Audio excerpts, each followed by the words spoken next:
Tidak hanya berlebihan ketika menggunakan media sosial, otak juga bisa rusak jika terlalu sering menonton konten porno. Sebenarnya menonton video porno memiliki beragam manfaat. Di antaranya adalah dapat menghilangkan stres. Berdasarkan penelitian Carnegie Mellon University, ketika stres, otak akan melepaskan kortisol yang mungkin menghambat pemecahan masalah dan kemampuan untuk berpikir jernih. Pria khususnya yang terus melihat gambar wanita tanpa busana bisa memotong setengah kortisol dan dapat menjawab lebih banyak tes matematika. Lalu manfaat lainnya adalah mampu menjadi cara alternatif dalam meningkatkan libido. Studi oleh University of California ini menemukan bahwa ada korelasi positif antara waktu yang dihabiskan untuk menonton film porno dan keinginan untuk berhubungan seks. Pola ini menunjukkan bahwa mereka yang melihat lebih banyak rangsangan seksual visual cenderung memiliki dorongan seksual yang lebih tinggi terhadap pasangan di dunia nyata. Mungkin sama seperti penggunaan media sosial, menonton video porno hanya akan menuai efek negatif jika dilakukan secara berlebihan. Tapi pertanyaannya, titik mana yang bisa dikatakan bahwa itu sudah terlalu banyak? Karena jika dikonsumsi sesuai dosis, video porno akan mendatangkan manfaat. Tapi video porno juga bisa menjadi kompulsif dan adiktif jika berlebihan. Di manakah titik berlebihan tersebut?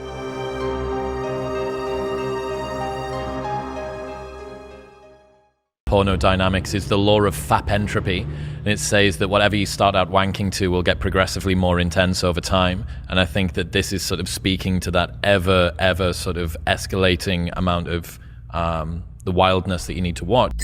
Kembali kepada pertanyaan di manakah acuan bahwa kebiasaan menonton video porno sudah terlalu banyak, atau dalam bahasa Inggris dikatakan how much porn is too much porn.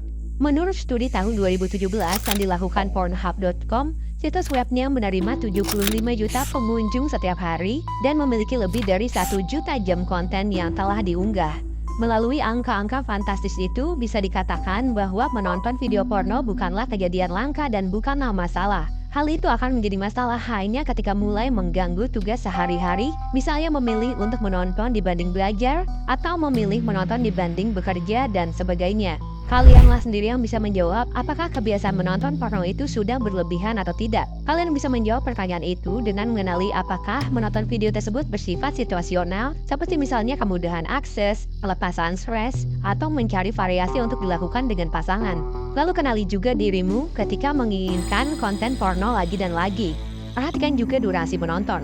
Hal ini akan menjadi sangat penting agar kalian tidak masuk kepada tahapan berlebih mengkonsumsi video porno karena dampaknya akan sangat mengerikan.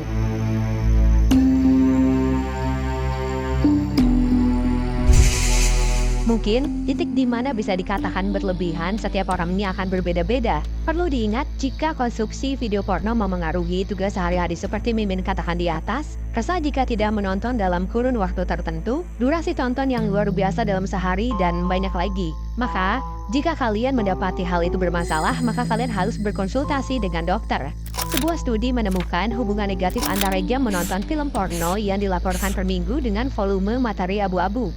Anyway, materi abu-abu adalah salah satu bagian sistem saraf pusat.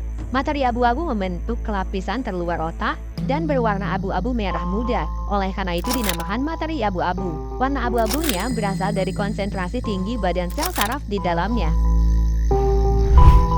Secara garis besar, penelitian tersebut mengatakan bahwa lebih banyak menonton pornografi menyebabkan individu menjadi kurang termotivasi untuk melakukan sesuatu dalam hidup mereka dan kurang responsif terhadap rangsangan seksual, yang berarti pula individu akan membutuhkan lebih banyak gambar agar mereka memiliki respons seksual.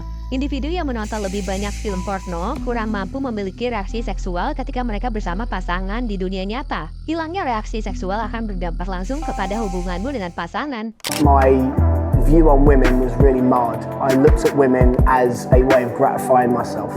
And it was only very recently that I actually acknowledged that there might be an addiction. Maybe this is actually an addiction that needs to be tackled the same way that the other drugs in my life. Studi-studi baru banyak yang mulai mengungkap dampak neurologis dari konsumsi konten pornografi. Walau begitu, sebenarnya sudah jelas bahwa kesehatan mental dan kehidupan seks masyarakat sangat terdampak akibat aktivitas konsumsi pornografi. Contohnya saja depresi hingga disfungsi ereksi. Pornografi juga tampak merusak susunan saraf dengan sangat mengerikan. Dalam jangka panjang, konsumsi konten pornografi menciptakan disfungsi secara seksual.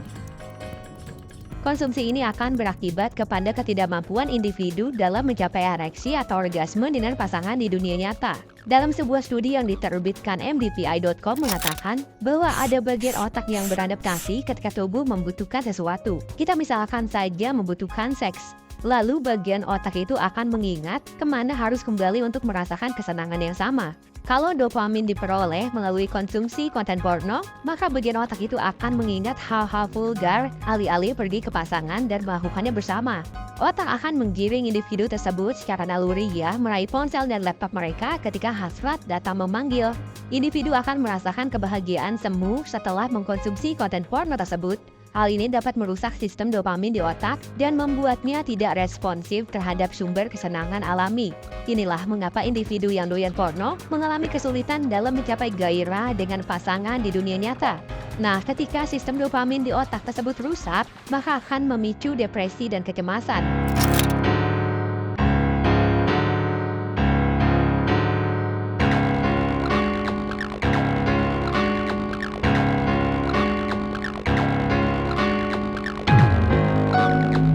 Dalam jurnal Sexual Medicine, peneliti mengungkapkan bahwa konsumsi pornografi melaporkan gejala depresi yang lebih besar, kualitas hidup yang lebih rendah dan kesehatan mental yang lebih buruk dibandingkan dengan mereka yang tidak menonton film porno. After a nationwide search, we found 20 men aged 19 to 34 whose lives were so controlled by porn they were willing to take part in our study. The compulsive users' brains were twice as active in their ventral striatum, just like addicts responding to drugs or alcohol. Physically responding to the porn and prioritizing the porn were all hyperactivated. Whereas the porn users' brains were going ballistic. If people are saying that porn is addictive, and it's like, well, where's the proof? If the proof is the same parts of the brain are firing in the same way, that seems pretty compelling.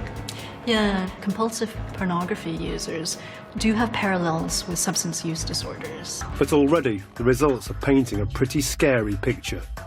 Temuan menarik lainnya dalam banyak penelitian mengatakan bahwa konten pornografi menyadari diri mereka menginginkan dan membutuhkan lebih banyak pornografi, meskipun mereka belum tentu menyukai jenis kontennya. Putusnya hubungan antara keinginan dan kesukaan inilah yang kemudian menjadi ciri khas dari kerusakan otak. Hal yang bisa dianggap candu itu dikarenakan dopamin dilepas bersamaan dengan protein yang berfungsi sebagai penguat. Akibatnya, kelepasan hormon-hormon ini menciptakan jalur saraf untuk menghubungkan apa yang dilakukan seseorang dengan apa yang mereka rasakan. Jika protein menguat tadi menumpuk, maka dapat menyebabkan perubahan permanen pada otak individu yang akan membuatnya semakin rentan terhadap kecanduan.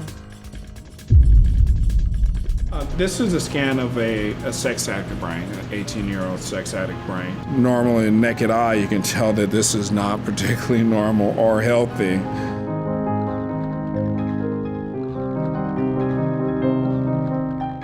Perlu diketahui penonton bahwa bagian otak yang aktif saat seseorang mengkonsumsi konten porno adalah bagian otak yang sama saat orang berhubungan seks di dunia nyata. Marco Iacoboni, seorang profesor psikiatri di University of California, Los Angeles melalui penelitiannya, berspekulasi bahwa kasus ini memiliki potensi untuk menimbulkan perilaku kekerasan. Jika individu menyukai dan mengkonsumsi video porno dengan perilaku kekerasan di dalamnya, maka hal itu akan berpotensi individu lakukan dengan pasangannya di dunia nyata. Pada akhirnya, kebiasaan ini akan mengikis bagian-bagian otak yang paling penting termasuk prefrontal cortex dan dapat menyebabkan pola pikir tumpul atau kekanak-kanakan.